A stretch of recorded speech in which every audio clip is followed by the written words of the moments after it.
it's so easy to question ourselves. It's so easy to be self-critical and think that something's wrong with us. And I'm just here to say nothing is wrong with you. You are not broken.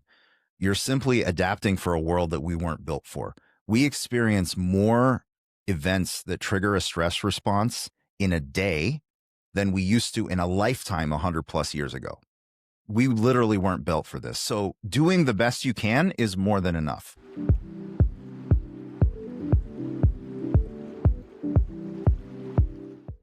Hey, everybody, and welcome to my show. My name is Tiffany Alexander, and this is Unveiling Journeys. Let me tell you just a smidge about me. I love people. I love people so much, and I can't get enough of people. I keep wanting to meet more and more people, which you could almost say throws me into networking because I love meeting hundreds of people or dozens of people. And whenever I do hang out with them, I always end up finding myself saying, "Oh my gosh, you're so fun! How do I get to know more cool people just like you?" And now it's created this snowball effect that's turned into an avalanche of all of the coolest people I've ever met in my life. And yeah, I can't get enough of it. And that's why the podcast was born, because I can no longer contain the coolness of all of their stories. And so here I am on this journey to tell all of them to you guys. So with that, I'm excited for my guest I have today. We of course met in like incredible levels of networking and referrals, and we get to share his journey. So with that, so excited for you to be here, Dr. Karthik Ramanan, or Dr. K. Tell everybody a little bit about who you are and what you're up to right now. Yeah. Who we are. I guess that's a very broad question. So I'm just going to focus on what I do right now. The who I am, the story will take care of that. How's that? But in a nutshell, I'm a former burned out Wall Street guy turned naturopathic physician. There's a midlife crisis story in there.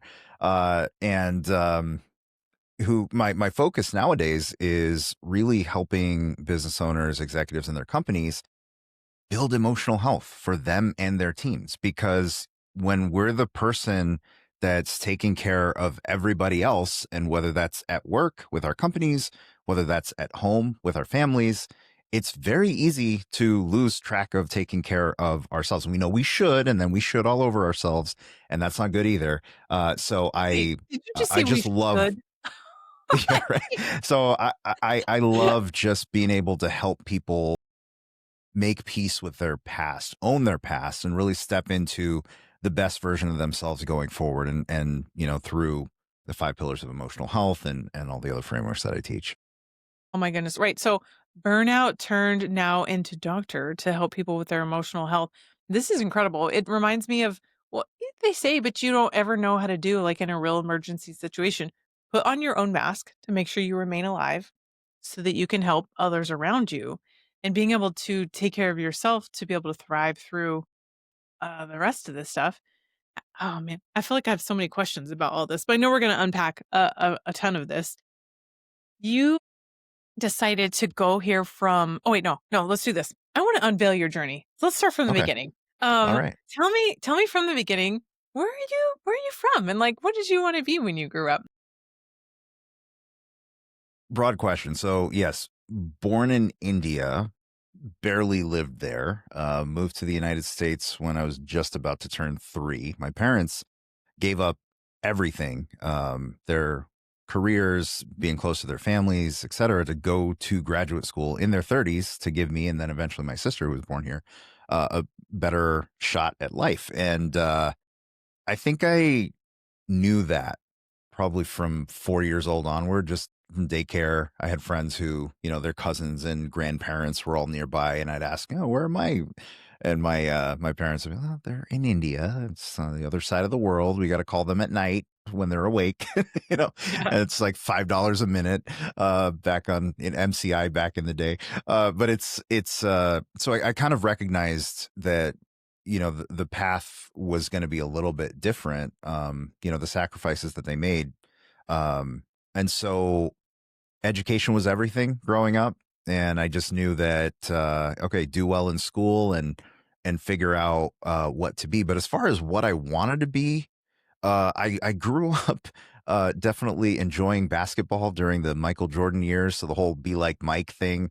But then I realized that Nobody in my family is over 5'8", and the likelihood of playing in the NBA was pretty minimal.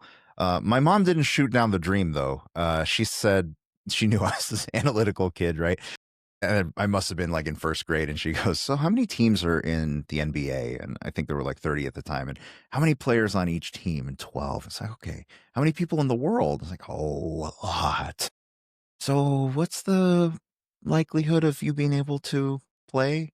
I'm like, oh, yeah. So maybe you should have a backup plan. I just didn't know what that backup plan was. Eventually it was, well, I'll go the pre-med track and, in undergrad, and ended up moving away from that into business, and uh, played around on Wall Street for 8 years, corporate career, and then ended up going back to medical school. So it's been a circuitous journey. Oh my oh, wait, I I wanna still don't know unpack what I more want to of be this. when I grow up, Oh, but no, I feel you. I love that yeah. question. What were some of the mental or emotional changes and shifts to, like, go pre-med and then change your degree? Like, take me through some of that part of your journey, because I know that's like, you're going through some interesting motions of your whole story. Yeah, it was well, so in high school, I was always really good at math and science, and son of two engineers, like I was kind of built for that in a way.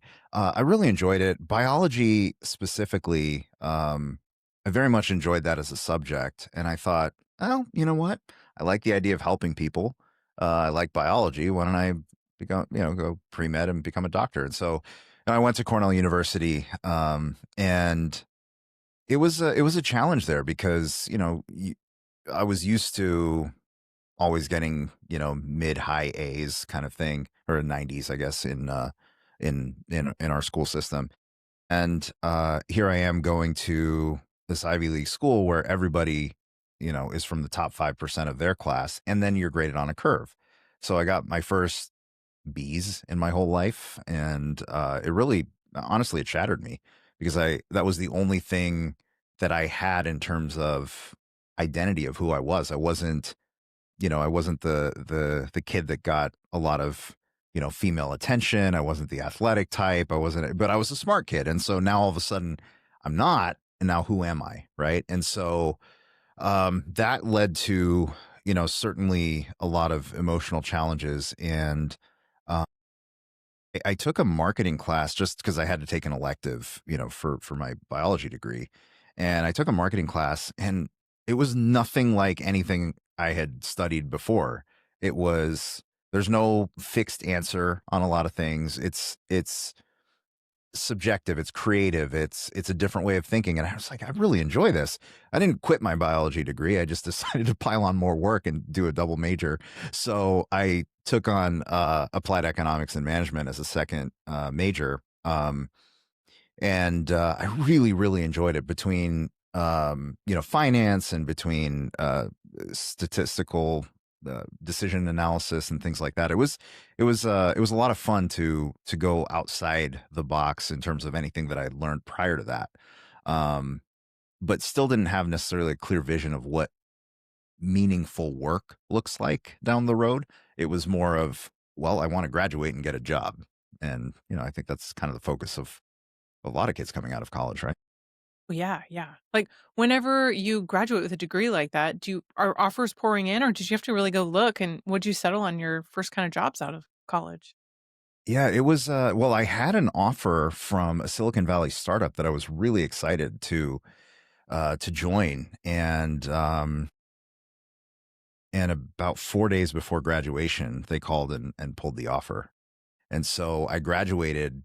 I still remember that day, just going through the whole graduation ceremony. My grandfather came from India to be there with me because he was there with me on my first day of kindergarten, taking me to bus stop. So he wanted to be there for my college graduation. And as much as I tried, I just couldn't enjoy it because I was still reeling from, like, now what am I going to do next? Right. So after I graduated, kid you not, I wrote 120 different customized resumes and cover letters and just applied like crazy to anything I could find, but then ended up at Goldman Sachs. So, landed on my feet. And it was quite an empowering experience at that point in time, for sure. Man, that's amazing. So what did you end up doing when you got there? Because it wasn't like plan A was the first guy, and this one was like perfect timing to be able to Yeah, go. well, the funny thing is, I don't think anyone in, at least in my degree program, ended up getting a position there when they were doing on-campus recruiting. So I went through another path, more not from the campus to, but to those standard analyst positions. But I went in through kind of the side door in a way, and and what I quickly realized after you know several years there was, hey, I am smart. I can contribute. I am, all of a sudden Yeah. I was being really I was valued for the work that I was able to do for them. And I felt, it was exactly what I needed to kind of get back on my feet emotionally for sure. Man, that's incredible. And how I guess taking all of your knowledge, I'm cracking up inside because 'cause you're like, "Well, I left my degree with numbers to go to my numbers." I'm like, "Yes, this is my analytical awesomeness that shines through." Like, Right. for uh, anyway, that was awesome, but I was like, I wanna talk about that." But so whenever you were there, what did you, like, do for them, and what did that grow up into, like, graduating out of that position? Yeah. So originally, there was a function within our future services division that I came in to help understand kind of the process, what was going on, and help automate it. So I did that and basically eliminated my job in the process. So they were able to give me a position after that, which was kind of a novel thing that didn't exist on the street at that point in time. And it was a combination of client relationship management, technology, and operations. And they needed people that can kind of speak all three languages and have good client skills, right?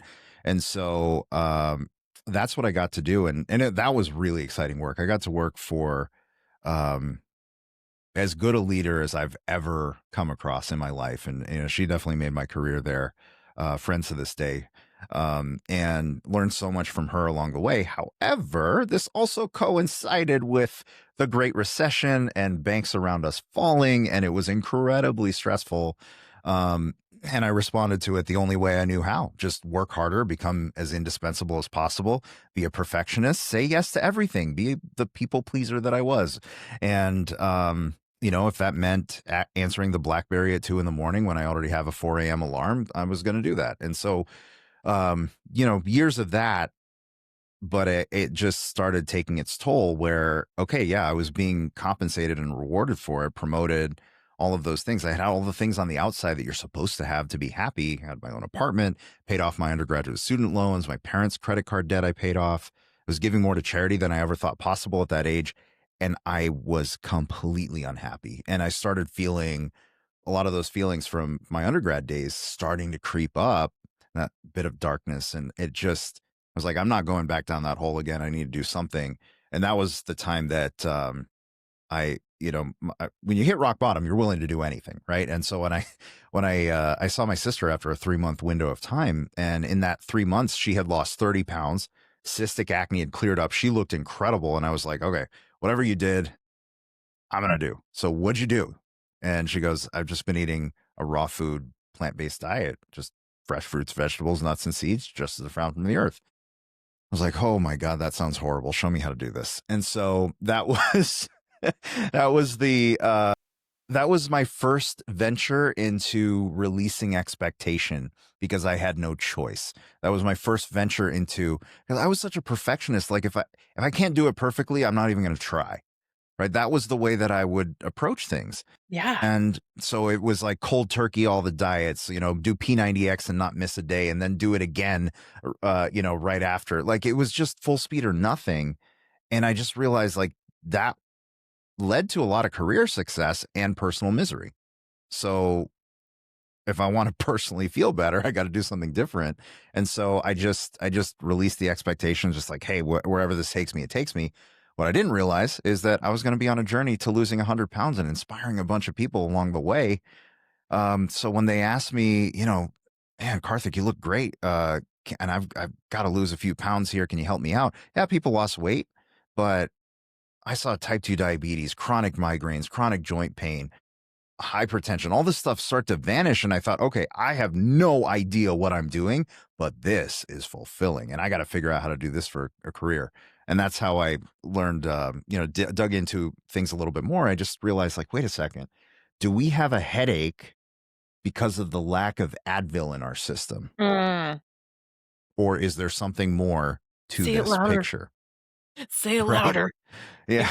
You're right. Yeah. I mean, Yeah, it's are we just not giving ourselves what we biologically need to thrive? Because we were made for nature and not this crazy modern world that we find ourselves in.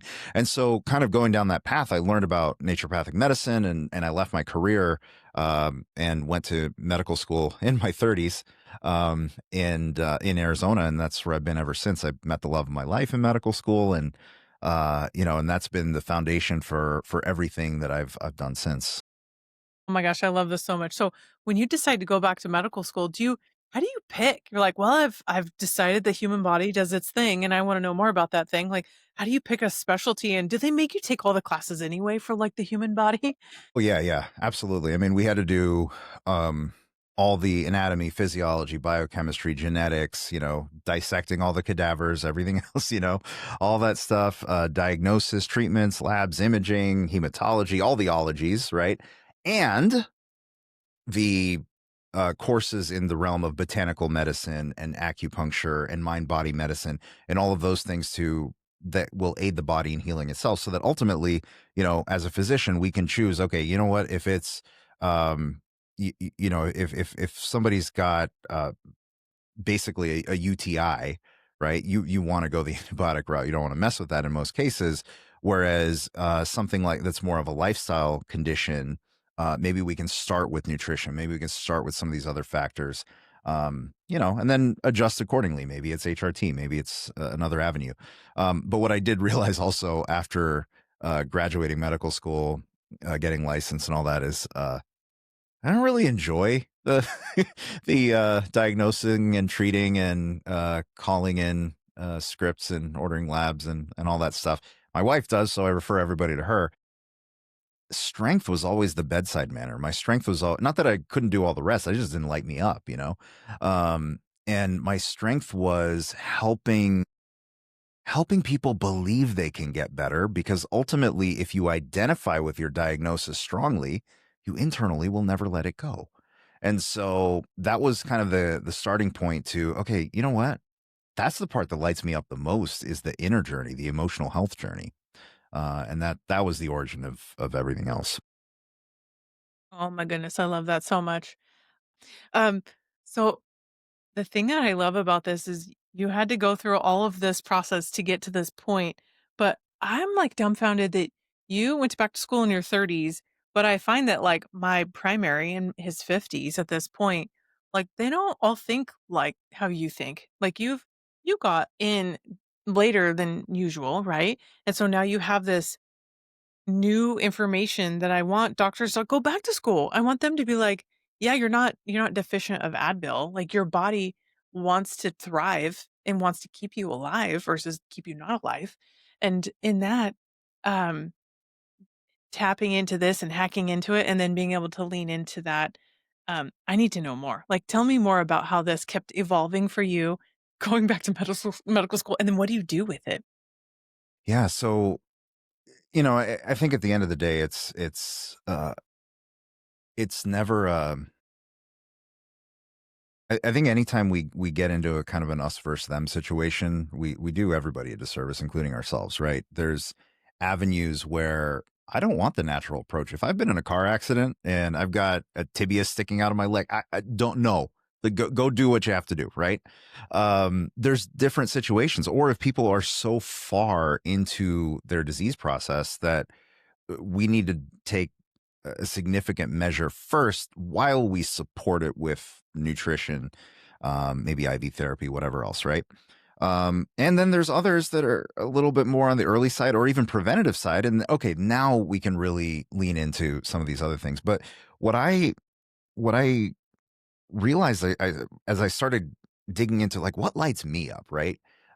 And right around that time, so this is call it 2017, 18, 19. People started really talking about burnout in corporate America, entrepreneurs, and it was starting to become a thing that we were okay to talk about. I was like, oh, we got a word for what we all experienced back before, right? That's awesome. So, but I realized, like, okay, let's look at mental health.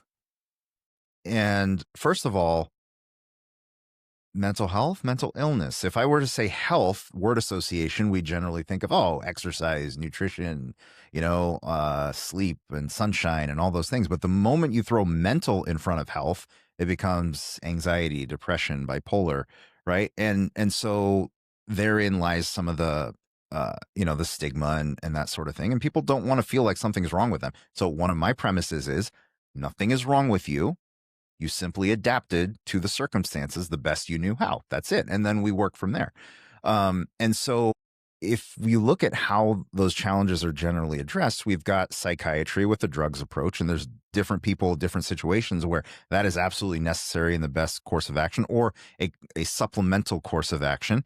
And then you've got counseling and psychotherapy. And I'm a big fan of EMDR. I refer people to EMDR therapists all the time. I needed it at one point in my life. And so having a good counselor with the right person and the right time, magic happens, right?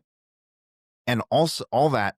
And my journey to emotional health came through food. So what gives, Ah, that's right? incredible. So there's more to this picture of what makes us emotionally healthy. And that's where I came up with the 5 pillars of emotional health, which is number one, your psychology, understanding this lens through which you see the world. When we're born, we can cry and we can feed, and that's about it. And everything else was learned through experiences.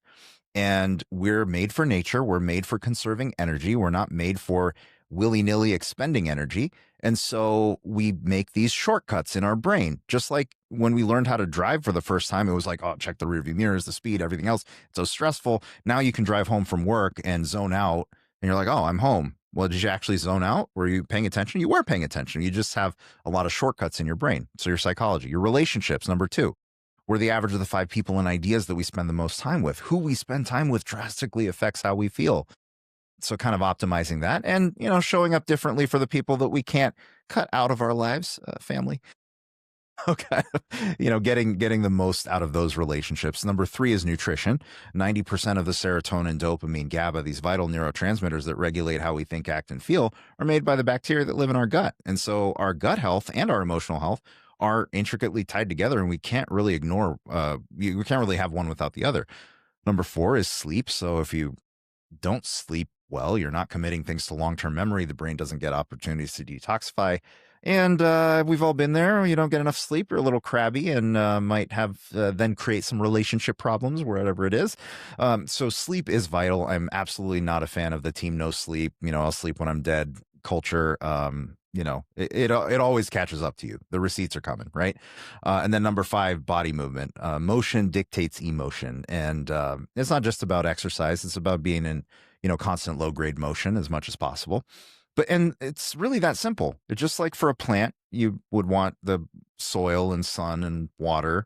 For us, psychology, relationships, nutrition, sleep, body movement. You address those 5 things, you're emotionally healthy. It's very simple. It's just not easy. And my Mm-mm. job is to make it a little bit easier for you. I love that so much. You immediately brought to mind like a picture in my head, and I was thinking of like this beautiful daisy that we have the perfect pH and the sun and this, and it's like help, I can't. And then like a dandelion in the crack of a sidewalk's like yeah, like the people that thrive on different things. But being able to know that peak human form can come if you know what's deficient or what's going on or one of those 5 pillars of everything. I love that you're cracking into this stuff because quite honestly, people don't know what they don't know. And this isn't like almost a basic human right to know that your body is doing this because we skim over it in high school and you don't learn it in college. And if your family didn't really drill it into you, then and maybe the internet's telling you if you're even paying attention. So this is why I want you on. I want like people to know the stuff that really, really is science. This is factual information that you're putting out there and you're making available to people by creating these systems and trainings and speaking out loud and telling people how to show up and do all this stuff. So, okay, keep going. I want to hear a little bit more, and then I've got like my last couple questions that we'll wrap up with. Yeah, it's not even that. okay, well, we just learned all this stuff through science. We've all known this stuff for generations and millennia. We've lost touch with ourselves. We don't have the intuition that we once did, or even that many animals do. Granted, it's not a real properly done scientific study, but there's been plenty of experiments where they'll give processed food versus the natural food to a wild squirrel, and it's like they'll go to the natural food because our bodies know that, okay, this intuitively, like, this feels right. Um, and I mean, I'll give you a quick example. If you ever go hiking up in the woods, right? And you're away from all the traffic and you're away from everything else. You're just in the trees. Here's something else. In nature, you will never find a true straight line. Mm. Even the horizon at the ocean is slightly curved, right? And yet our modern world, everything is a straight line. Our roads, our devices, our screens, everything's a straight line, the walls. And our brains have to kind of adapt to that. You go out into the woods and every tree is unique. Everything is unique and it feels comforting, right? And my wife and I were just up at Meteor Crater here in Arizona, which 49,000 years ago, 150-foot meteor just landed in the middle of nowhere here and just blew open a giant hole in the earth, right? And so I'm standing up there, kind of looking down at this thing, quiet, right? Just the sound of the wind. That's really it. And you're standing there and you realize there's like whatever, what's going on in my business or whatever, like it just right here, just be right here. You're right Yeah, here in the middle of nature where we right. belong. So simply putting ourselves in a few more of those natural situations. And there's other tricks that we can do in terms of uh, just making sure we get some sunlight exposure in the morning, or even fake plants in the house do a better job at helping us create the sense of being in nature as compared to not having them. And so it's just giving your body what it needs, what it's expecting. And all of a sudden, these things start to unwind themselves. But it takes focus, and you can't just hope things are going to get better. Never confuse hope for a plan, right? And you've got to dedicate yourself to, okay, if I work as a leader, if I'm working on improving my well-being, this is actually a great strategy to make sure that we get done what we want to get done and we're making the difference in people's lives the way that we want to make a difference.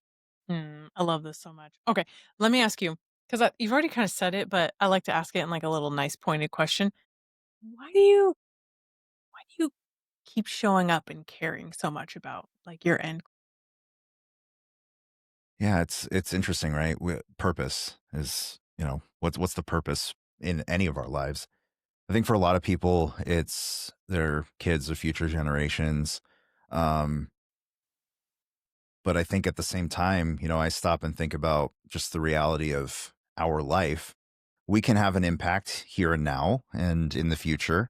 Maybe we leave something behind that has some impact for a little time to come. But fast forward a couple hundred years and none of it's going to matter anyway. Um, so it's an interesting phenomenon where purpose is so vital for us to get through all the challenges in our day, have meaning in our life, and yet it matters everything and it matters not at all. And I think, when you can hold two seemingly opposing concepts in your head at the same time, you're able to have the benefits of both too. Having a deep sense of purpose and also not freaking out if things don't fall the way you want them to fall, because I've certainly gone through enough in my own life where I want this, here's my goal, it doesn't work out, you're disappointed, then something else opens up here and you're like, whoa, this is way better than that. And this would have never happened unless I failed at that. So at a certain point, you're just like, hey, if this doesn't work out, there must be something else that I'm just not aware of yet. I'm just going Yeah. to trust that and go with it. That's what allows me to show up. But also, it's just recognizing I've experienced something and learned something that I just have to share. Hmm. Because if especially small business owners, right, who I love working with, the deck is stacked against us. We don't get the best rates on for vendors. It's difficult. Like, all, employing people is hard, cash flow, all that. But we care. we care about people and we care about the people we serve and the people that we employ, and we want to make a difference. And so what if I can just help them be the best version of themselves so that they can have the ripple effect with their companies, with their families, their employees' families, like their communities. That is what it's all about. That's what Hmm. it's all about. That is. I love that so much. I feel like I just had this spontaneous idea to be like, "Man, why do you care?" And I wanna, like, name it a new podcast so that way I can just let everybody share their heart, like, to the point of what it is. Why do you care? Like, "Because of this, this, this." That's why all the people do a thing or invent a thing or start a thing or show up for the thing, you know? So, oh, that's fun. Okay, at this point, people are thinking, "I wanna know you. Where do you want people to come find you?" Well, certainly my website, drkarthikramanan.com, there's all my social links right up there at the top. And also, if you want to dive into a few more details on this things that I teach, it's all in here. My book, The Emotionally Healthy You, How to Own Your Past and Love Your Future. Oh, actually, here, there we go. Let's try to, nope, it's still focusing on my face, whatever. Put it So by your face. Put it right by your yeah, head. right. The Emotionally Healthy You, How to Own Your Past, Love Your Future. And so, and actually, as of recording this today, the Audible version just came out. So if you're like me and you can't read, and keep your attention on pages or Kindle, then, listen to it while driving. And so anyway, but do the exercises in the book. That's kind of the point. It's not a very long read, but it's one of those things that when you apply the work, it can be very profound for you. So, that's what I'd suggest for there. But the other thing also, if you're interested in really diving in, um, and especially if you're a business owner and you're like, okay, you know what? I need to make sure that I'm in a better place for my mission to move forward. And so that I have better relationships with, maybe it's your marriage, your kids, whatever it is. Um, I do have monthly webinars upcoming that are free to attend. We're just going to cover a different topic each month. And, that'd be probably a worthwhile use of time. Oh, nice. You answered it for me then. I was like, "What are you doing in the future?" Like, you totally crushed it. Today, we got our, Audible, and then we got future webinars coming.